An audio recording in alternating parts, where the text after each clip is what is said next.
Thank you. Cynthia Slater.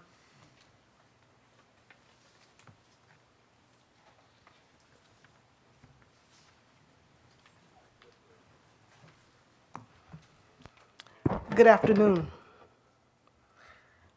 I'd like to take this opportunity to thank you for holding this session and inviting me or giving me the opportunity to speak to this commission.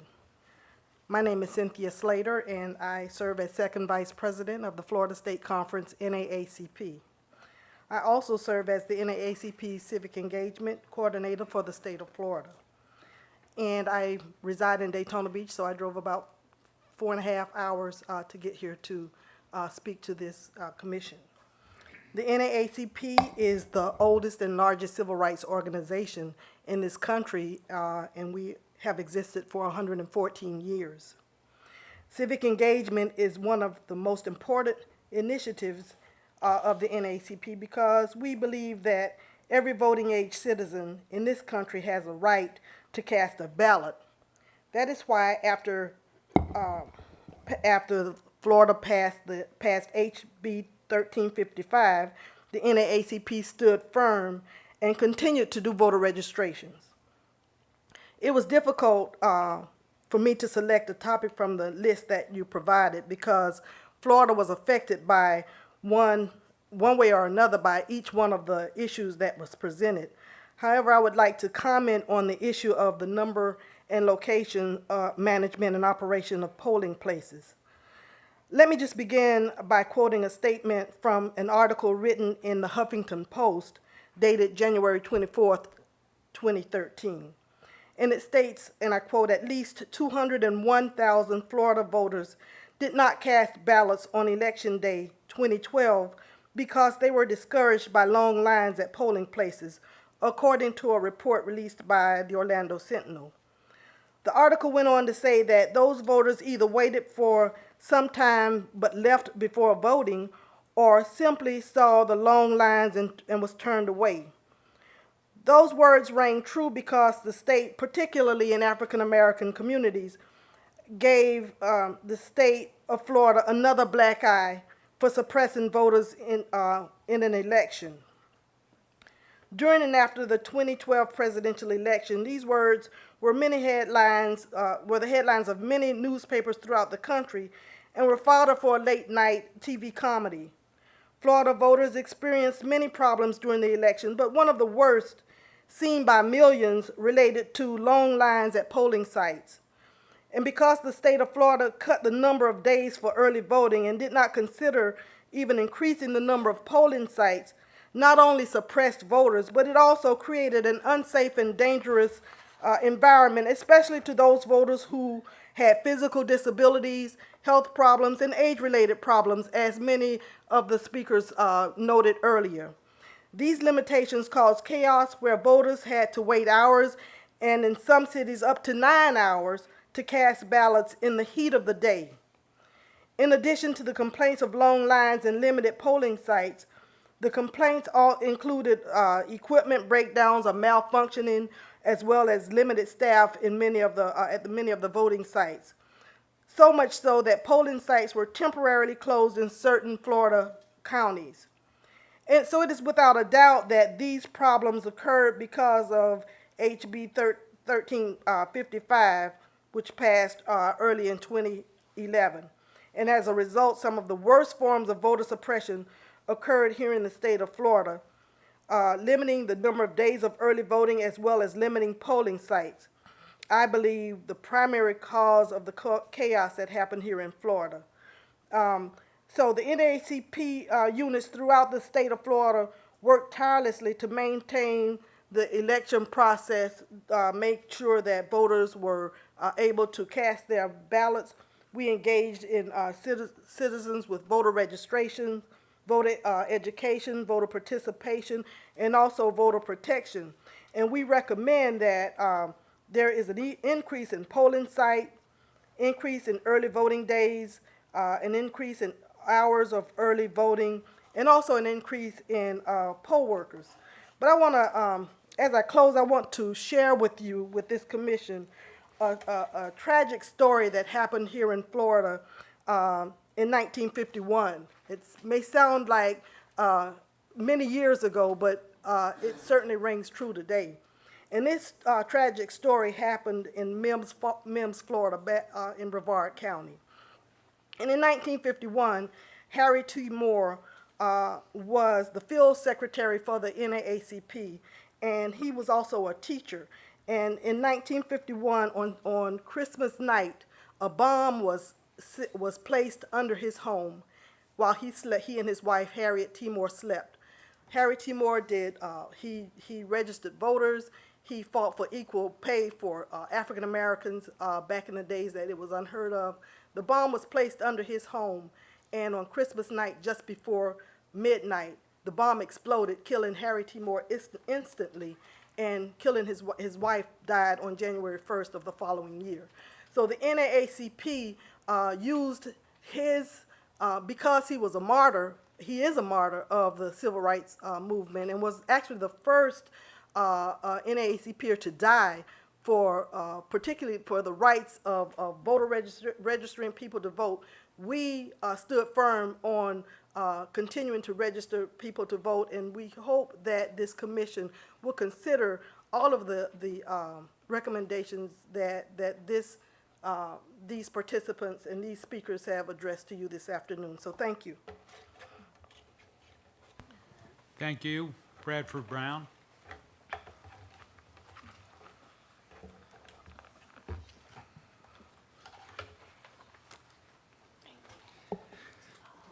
Thank you, Mr. Chair and Commissioners.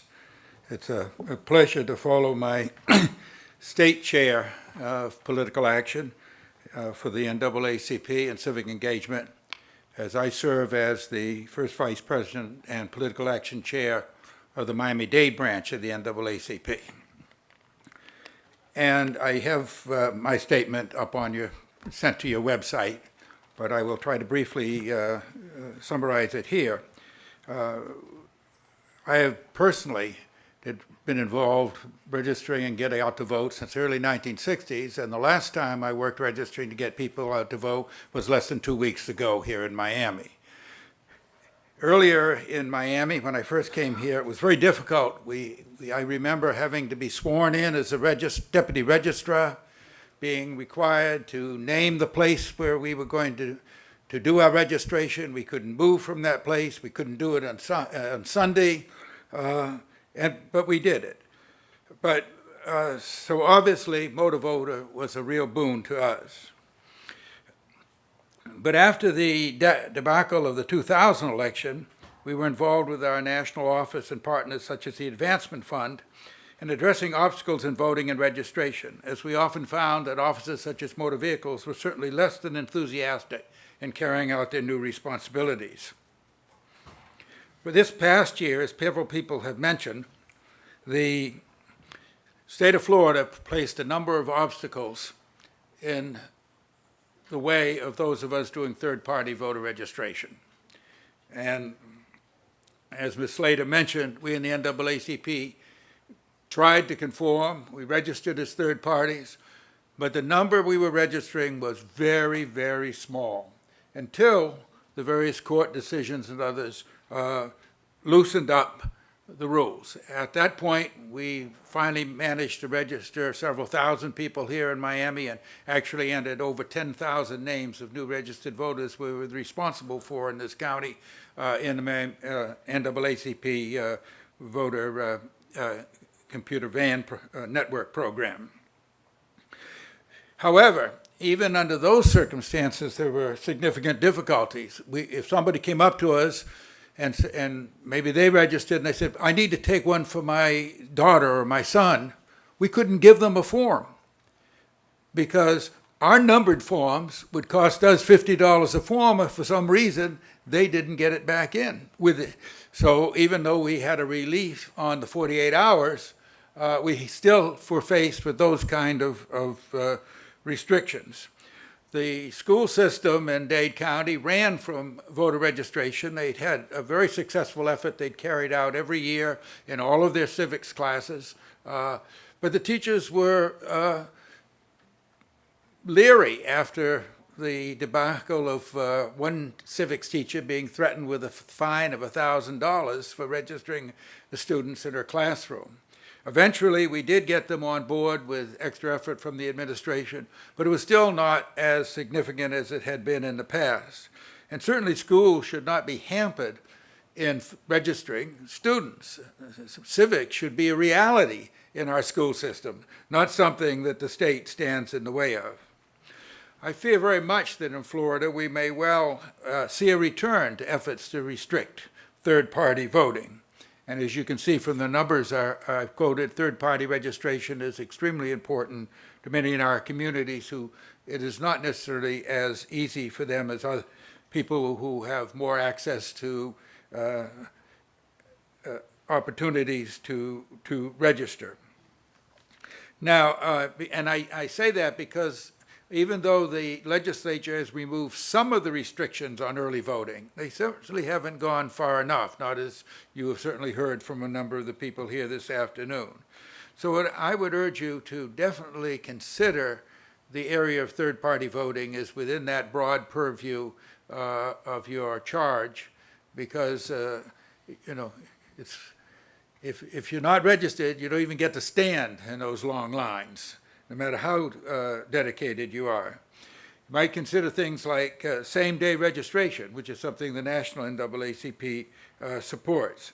But we certainly urge you to seek other solutions and just make the forms less complicated and confusing. Allow third parties to register voters to help individuals fill out their forms any time or place and be able to return those applications to the registrar's office to ensure that the spirit of the motor voter law is kept in place. I thank you. Thank you very much. Elbert Garcia.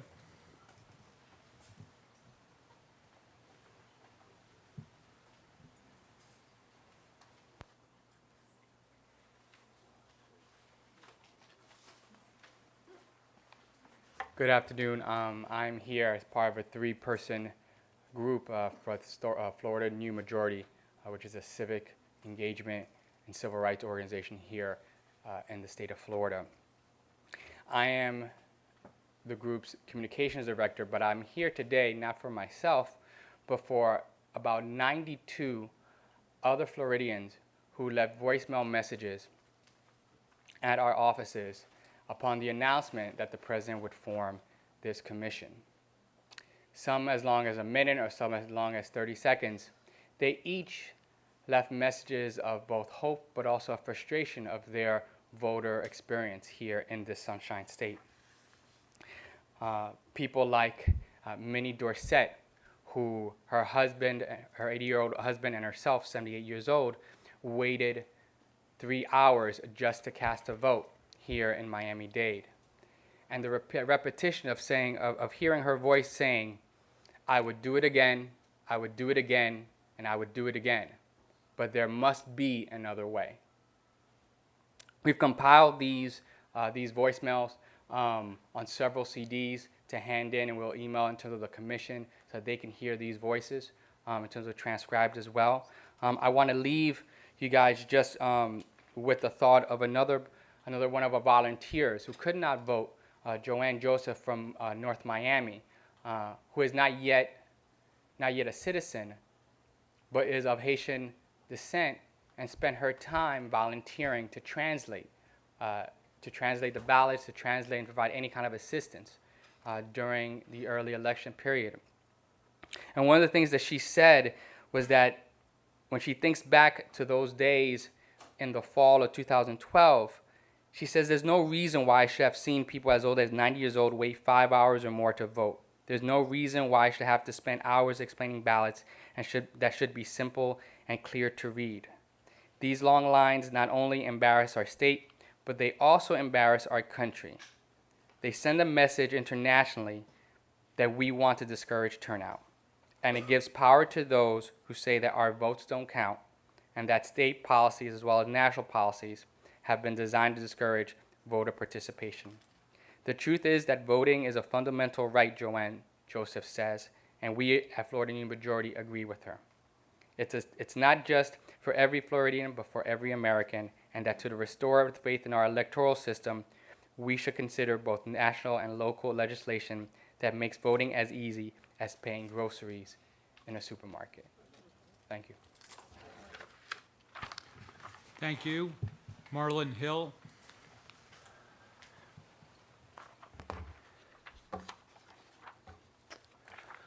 Good afternoon, Mr. Chairman, members of the commission. Thank you for joining us here in South Florida and the University of Miami, where we take democracy more than a spectator sport. I'm here before you. I'm a local attorney here in Miami, and I personally voted at precinct 814, but on the day of election, November the 6th, I was a poll watch attorney, all this full disclosure, on behalf of the Obama-Biden campaign. I was assigned the responsibility of overseeing over 50 precincts, pretty much south of here of the University of Miami in South Miami-Dade County. I arrived at my first poll, precinct 812, which happens to be my former high school, Miami Southridge Senior High School. Upon arrival at about 5:45 a.m., near 6 a.m., there were about 200 people waiting in line. At 7 a.m., the poll opened. I introduced myself to the precinct supervisor. A peer colleague from the Romney-Ryan campaign arrived later that morning. There are a couple concerns that I witnessed, and I will reserve my comments just for what I witnessed on that day at the poll and subsequently at all the polls which I was called to throughout South Miami-Dade County, driving around. At this first poll, I witnessed that several persons, as stated by previous speakers, elderly and disabled persons, not being proactively helped or not knowing how to be helped. Folks in walkers, elderly folks, and irrespective of my affiliation, I was there to help every voter. We have to do more for elderly and disabled voters. We must. At my first poll here at the high school as well, the poll room was only the size of the parameters of this four corners right here, this room, to your, the dais, and it happened to be my former typing class. That's just too small. This was a high school. My graduating class was well over 950 people in my graduating class alone. That's just too small for a polling area. And thank God for the great weather here in South Florida in November, sunshine. God forbid, with the long lines outside, we would definitely have a challenge with people standing outside, heat, the elements. It's just we have to do more to protect the voters. And there was a huge hallway inside the high school that could have been used to accommodate with more chairs for the elderly, disabled, and even the voters that were waiting. On more than one occasion, I witnessed and spoke to voters outside the permissible boundaries who may have been relocated. Let us, the record reflect, we did have a housing crisis in this country. Many people's homes were foreclosed and they had to move. There was a lot of relocation. So they were being redirected at their inconvenience without being offered a provisional ballot, better yet, an actual ballot. In addition, though I recognize the financial constraints, we should also consider providing more on-site supervisory and operational support for precinct supervisors. I drove to Homestead to one poll to address an issue a voter was having at San Martin de Porres Catholic Church. The precinct supervisor appeared so tired, so worn out, so agitated that he could not deliver the responsiveness and customer service that was expected for special requests from the voters, including an elderly voter that was trying to make her way with her walker where there was not enough access for her to get inside to find a chair, if there was one. He definitely needed some help to recharge and get his customer service face back on. Another obstacle that I witnessed throughout the process is many folks, the constitutional amendments were just unbearable, unbearably too long, just too long. You could see the confusion and the fatigue on the voters' faces. I heard the comments from the supervisors this morning on your very comfortably online stream, and just we need to do more in shortening the ballot. Lastly, I need not implore you that you also need to provide some direction on the streamlining on the process of absentee ballot requests, who can request, how to make the request, when and who can turn them in. FedEx and UPS can do it to track our mail. Why can't we? I left my last poll in Kendall, West Sunset Fire Station, I don't remember the number, on or about 1:30 a.m., well beyond the closure of the polls. In fact, I think my last voter was a judge. This is a clear indication of our lack of capacity and hindrances in the process of our election administration. Members of the Commission, we must work together to provide greater equity, synchronicity, and support for election administration across the state and across the country. Let us try to continue to restore the 14 days or similar periods for early voting. Allow residents who have relocated to in-state to cast an actual, not provisional ballots. Recommit to putting 75-word summaries of constitutional amendments on the ballot here in the state of Florida. And please, provide more capacity and accommodations for elderly and disabled persons. This is America. The last time I checked, it was the United States of America, where all voices stand on the equal ground of this sacred space for the right to vote and to be heard. No person, absolutely no eligible and qualified person, should be impeded or inconvenienced in any way to exercise this right. Let us use the breadth of our financial and legislative power to protect this sacred cornerstone of our democracy. The integrity of the voting process and experience is not a partisan issue, as explained by many of the speakers before me. We want a more consistent and voluminous turnout from all voters, not less. Our union is more stronger with greater civic engagement. I thank you for your leadership and your time. Please come back and see us again. Thank you, Mr. Hill. You are our last person to give us information for today. We thank you all very much for your comments and for what you've provided to the commission. Yes? I'm sorry? Great. Sorry, we're not done. We'll save the eloquent speech for later.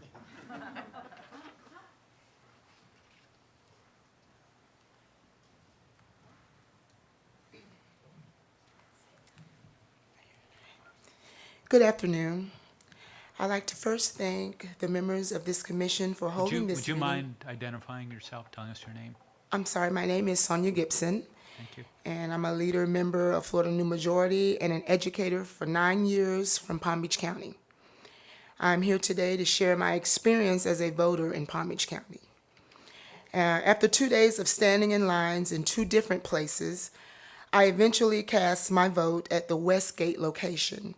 It was there that I had the opportunity to witness voters waiting in lines to exercise their constitutional rights in some of the most incorrigible circumstances since I began voting. My personal accounts are of people, young and old, standing in long lines for as long as 8 hours, only to be turned away and deprived of their voting rights.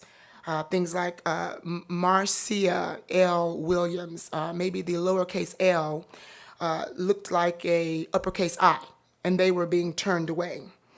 I was one of those people, along with my 3 daughters, which stood in line for a total of 19 hours between 2 days, just for the opportunity to exercise what I believe to be a fundamental right.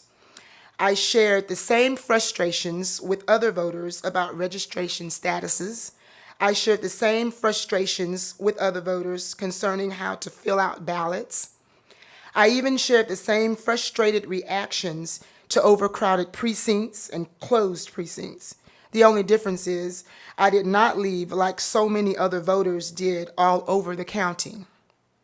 The sad thing is that as far as I can remember, voting has always been an issue here in Palm Beach County, but the reality is it shouldn't be. Democracy is like driving a car. You don't really know all the components or the key players that it takes to make the car start until the day that it doesn't start.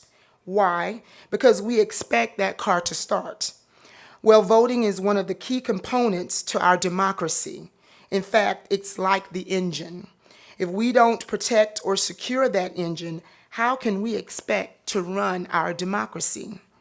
That is why I joined so many in pushing for election reform here in Florida. Voting needs to be enshrined permanently into the law so that politicians can't change its dynamics whenever they wish. Voting should be accessible, meaning the operating hours should take into account the diverse schedules that orchestrate people's lives. We want to ensure that Floridians are no longer prevented from voting due to errors or ineffective policies, so that Florida can serve as an example to the rest of the country and celebrate our Constitution and our democracy. Thank you for your time. Thank you. Please. Thank you. My name is Gihan Pereira, and I'm the Executive Director of Florida New Majority and Florida New Majority Education Fund. I'm proud to be here with Ms. Gibson, as well as all the other community members who've turned out from throughout Florida to give you our testimonies. I would like to remind the Commission, first thank the Commission for allowing us this opportunity to share our experiences and perspectives, and to remind you that you're sitting today just north, miles south from here is the Church of the Good Samaritan, where voters were still standing in line when President Obama accepted his victory for his second term.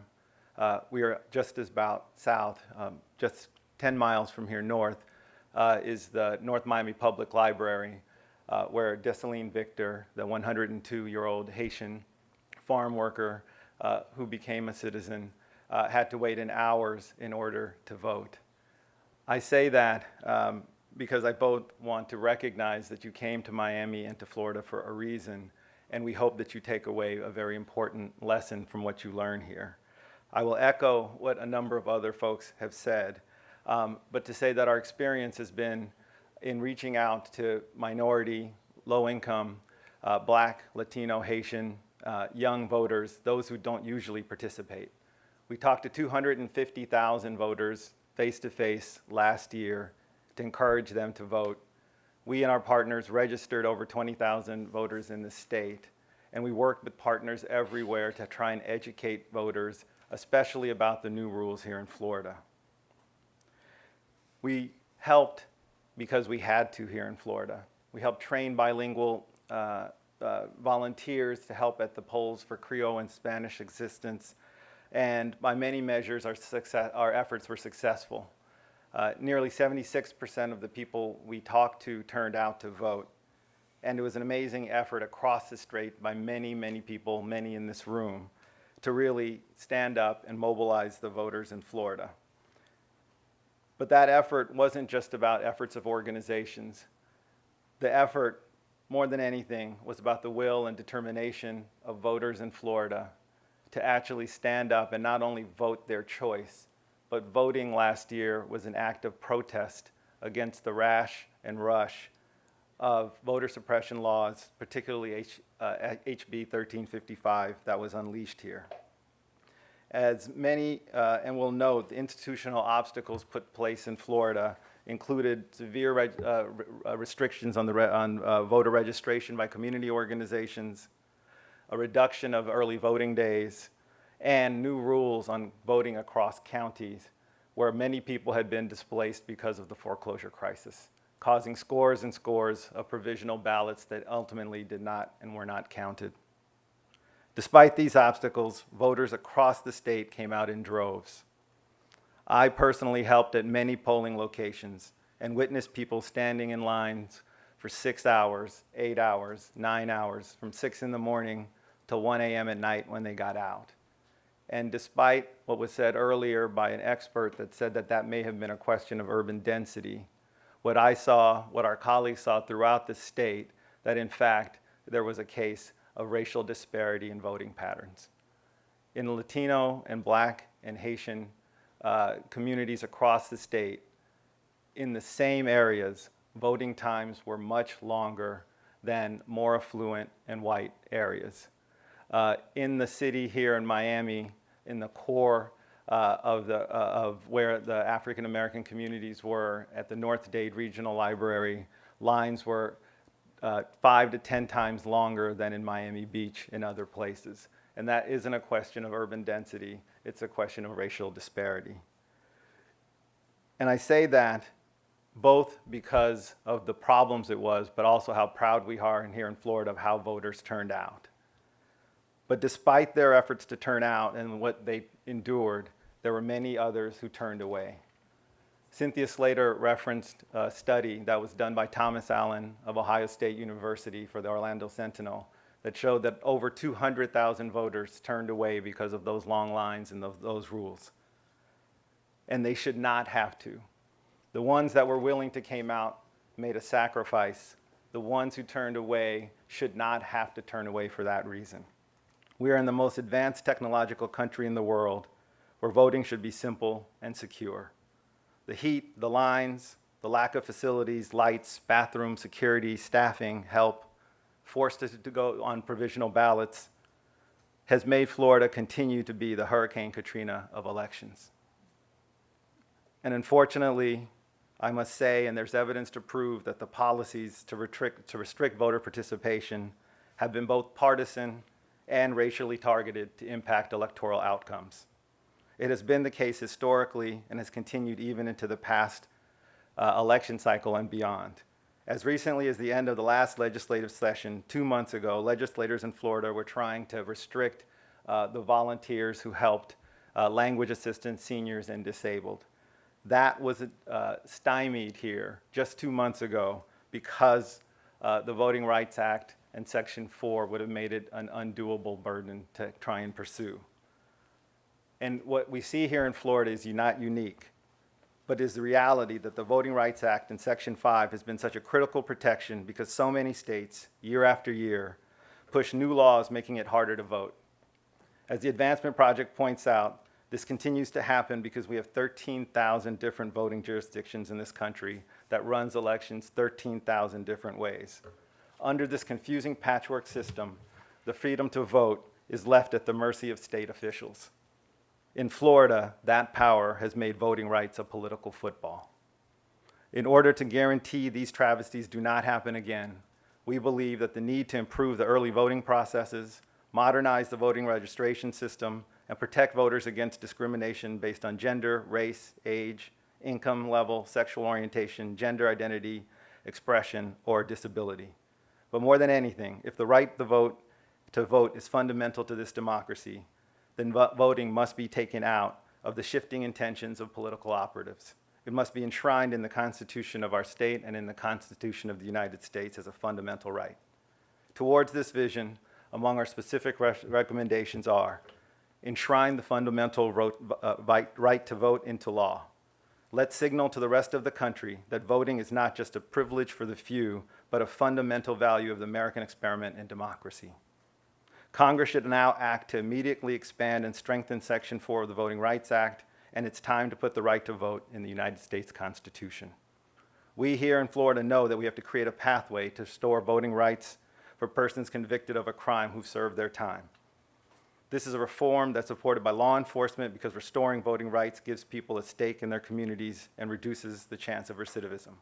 This effort here in Florida is championed by the Florida Rights Restoration Coalition, which we are a proud member. And there are 1.5 million returning citizens, ex-felons, who currently cannot vote. We must provide automatic voter registration for all individuals who are eligible to vote, provide a minimum set of early voting hours and days, provide supervisors of elections the flexibility to choose early voting locations consistent with the selection of sites on election day, and give them the resources that they need to improve the voting experience at the polls. And finally, I heard a term today that I didn't know before. It was called systemic manipulation. And in Florida, we've had systemic manipulation. We have to make state-based voter suppression a crime. Voter protection laws must be enhanced to include gender, income levels, and age, and improved to strictly criminalize deceptive practices in elections or by election administrators and the state legislature, and ensure that any violation of voting rights by the state or any institution is punishable under the full extent of the law. So thank you, especially after the events of this week in the Supreme Court and on the eve of immigration reform that promises to bring millions of deserving Americans to the doorsteps of citizenship. There's no better time to take these kind of bold and decisive actions to secure democracy. Thank you for holding this hearing today and listening to our perspectives. The right to vote is a fundamental and human and democratic right. We owe it to the past and future generations that we get it right this time through integrity and protection once and for all. Thank you. Thank you very much. Anyone else wish to address the commission? If not, we very much appreciate all your statements and input and the time you've taken to talk with us. I just add my thanks to all.